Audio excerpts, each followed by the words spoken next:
بسم الله الرحمن الرحيم. طيب في ذلك اليوم من ذلك اليوم سندخل في سورة المائدة. Dernière fois on avait fini Surat An-Nisa. À compter de ce jour, on va prendre les versets concernant Surat Al-Ma'idah qui est la table servie. قال المؤلف رحمه الله تعالى في مسألة 60 مسألة قوله تعالى اليوم أحل لكم الطيبات أحل لكم الطيبات وطعام الذين أوتوا الكتاب حل لكم. Donc Allah dans le sens il dit aujourd'hui les bonnes choses ont été rendues licites et la nourriture de ceux qui ont reçu le livre vous est permise, vous est licite. Surat Al-Ma'idah verset 5. Donc là il va entendre une mas'ala qui est assez importante, qui d'ailleurs est probablement la recherche la plus longue dans son livre, qu'on va résumer le plus possible, car elle a beaucoup détaillé, mais on va résumer à l'essentiel, Inch'Allah, qui est une mas'ala importante par rapport au sacrifice des gens du livre, qu'est-ce qui nous est permis, qu'est-ce qui ne nous l'est pas. Et Ahlul Kitab, ma'alouf, hum, al-Yahoud ou Nasara.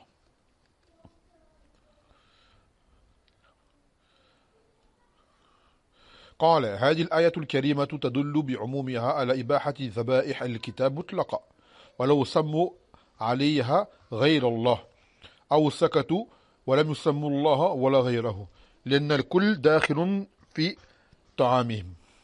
Donc ce verset, dans sa généralité qui l'englobe, démontre la permission de manger les viandes sacrifiées par les gens du livre dans l'absolu. Peu importe qu'ils aient nommé Allah dessus, ou autre que Allah, ou qu'ils se soient tus. C'est-à-dire qu'ils aient dit Bismillah, ou qu'ils aient dit Bismillah Isa, ou qu'ils n'aient rien dit du tout. Tout rentre dans le Ta'am al-Kitab, dans la nourriture des gens du livre. Le tout est regroupé dans ce verset. Et Ibn Abbas, radiyallahu anhu, il fait rapporter de lui et d'autres que le sens de Ta'am al-Kitab, c'est les dhaba'ih. C'est tout ce qui est sacrifice. Car à la base, les nourritures, la base dans les nourritures, qu'elles proviennent des El-Kitab ou des Majous ou Ghayr Zalika, elle nous est permise. Ce qui est interdit, c'est la viande, le sacrifice. Donc là, Ibn Abbas il dit Ta'amu alladhina utul kitab, il veut dire par là les sacrifices de ceux qui ont reçu le livre d'avant vous.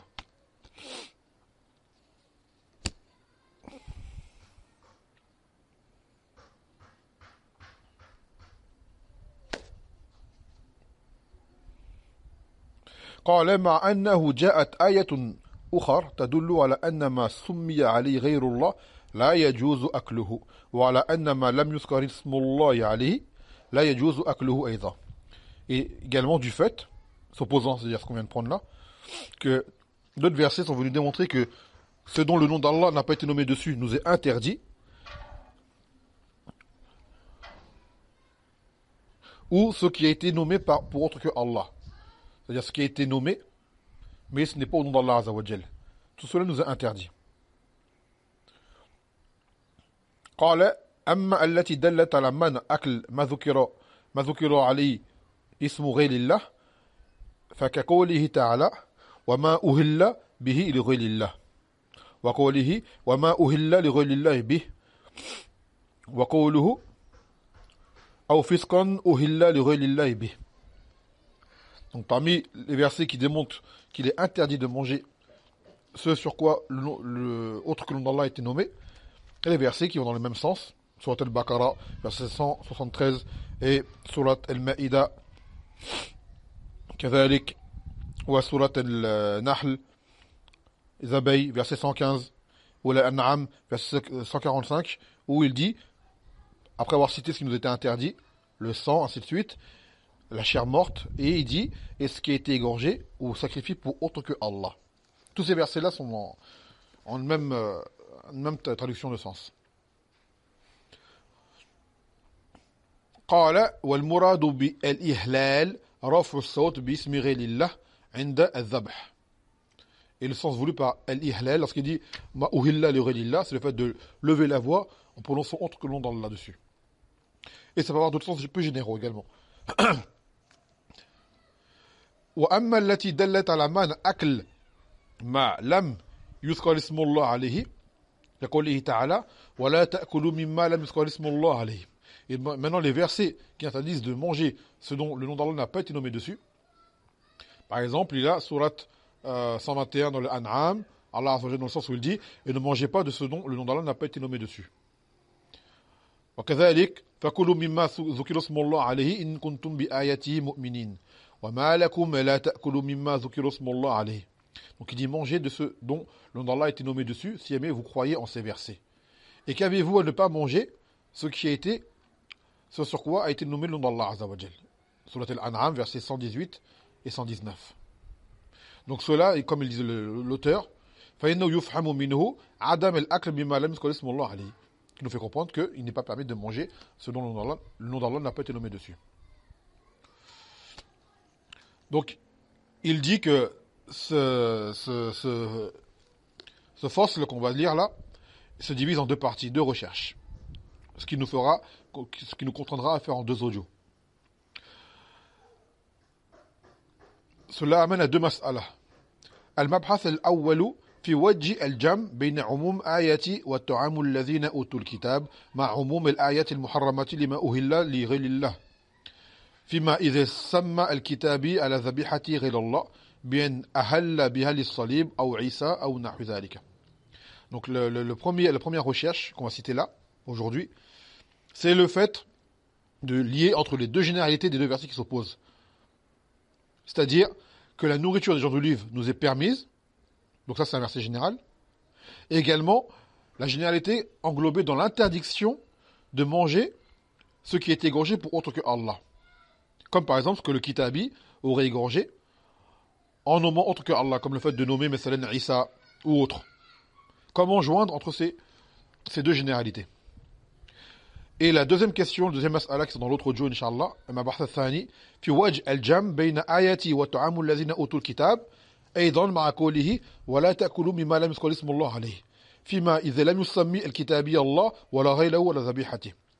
Et l'autre mas'ala qu'on prendra dans l'autre audio, c'est le fait de réunir entre le verset qui nous permet de prendre la nourriture des gens du livre et le verset qui interdit de manger que ce sur quoi le nom d'Allah a été nommé. Donc là, ce sera la question ce sera, est-ce qu'il nous sera permis de manger la viande provenant des kitabiyin, mais sur laquelle ils n'ont rien prononcé du tout. Ni Ismullah, ou ni Ismu Isa, ou Ghayr Dhalika. Deux choses bien différentes, bien distinctes à bien comprendre. Donc il dit, là il revient au premier mabhath, première mas'ala.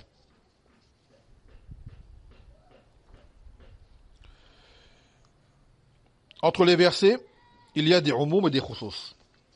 C'est quoi le fait qu'il y ait des umum et des khusus? Il y a des choses sur lesquelles ils se rejoignent, ils sont d'accord, et des choses sur lesquelles ils se séparent.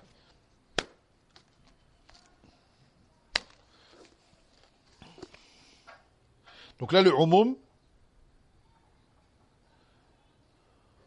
c'est quoi? Ta'am alladhina utul kitab, la nourriture des gens du livre. Ce qui implique comme le pain, comme le fromage et autres. Et l'autre verset se singularise par le fait ma'uhilla li ghayrillah, ce qui a été égorgé pour autre que Allah Azza wa Jalla. Comme par exemple, ce qui a été égorgé pour ce qu'a égorgé enfin l'autre verset est général de tout ce qui a été égorgé pour autre que Allah. Qu'il s'agisse du sacrifice de l'idolâtre pour son idole, ou alors cela inclut également le kitabi qui aurait égorgé pour autre que Allah, comme pour la croix ou comme pour Isa. Donc la généralité de ce verset interdit l'interdiction, inclut l'interdiction. Ça veut dire vraiment ce verset-là te fait comprendre que tu ne peux manger ni de ce que le kitabi aura égorgé, ni ce que le mushrik autre aura égorgé également. Donc là on a deux généralités qui s'opposent. Comment lier entre elles? Car l'autre verset nous fait comprendre que tout ce qui provient des gens du livre nous est permis.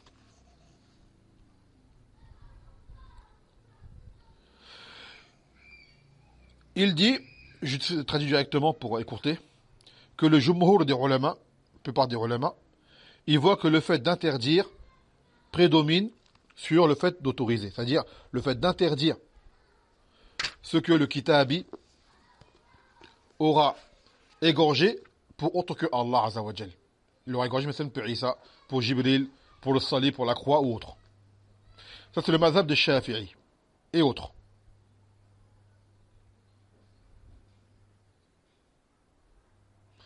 Et d'autres ont vu la permission, comme le dit l'imam Nawawi, en prenant la généralité incluse dans le verset, que Allah nous a autorisé leur sacrifice, tous.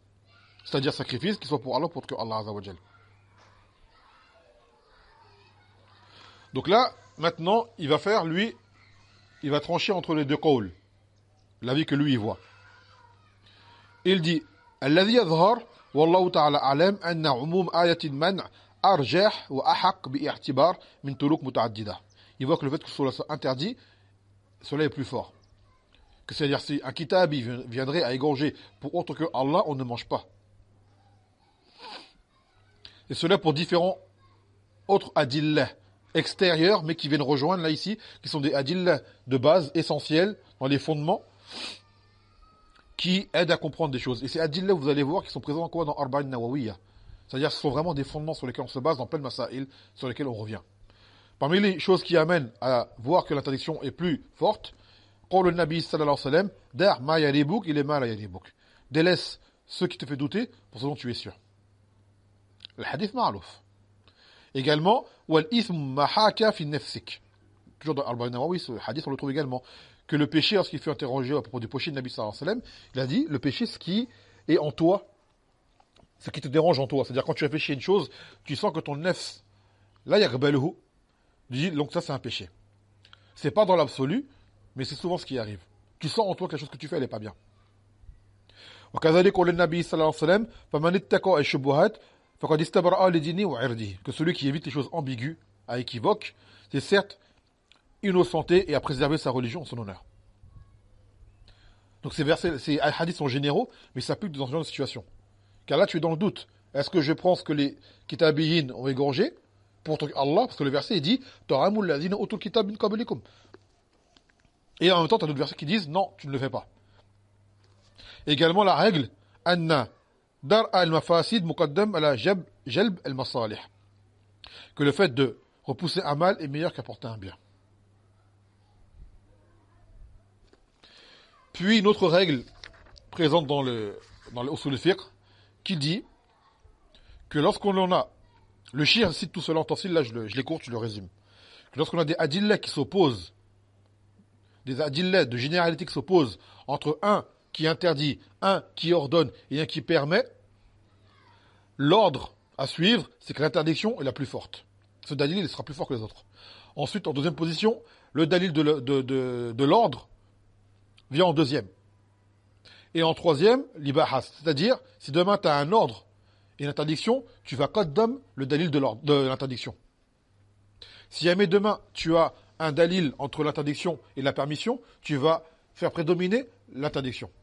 Si demain tu as un dalil qui s'oppose entre un ordre et une chose permise, tu vas faire prédominer l'ordre. Hakada.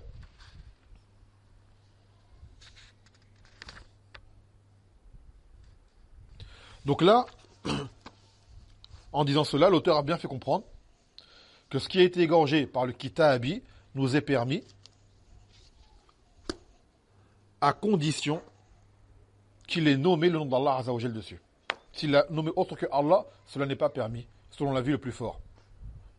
Il y a divergence, mais l'avis le plus fort est celui-ci. Et les preuves qui appuient à l'extérieur renforcent ce call-là. Naam. Donc là s'achève cette première partie. Wallahu subhanahu wa ta'ala alam wa alhamdulillah rabbil alamin.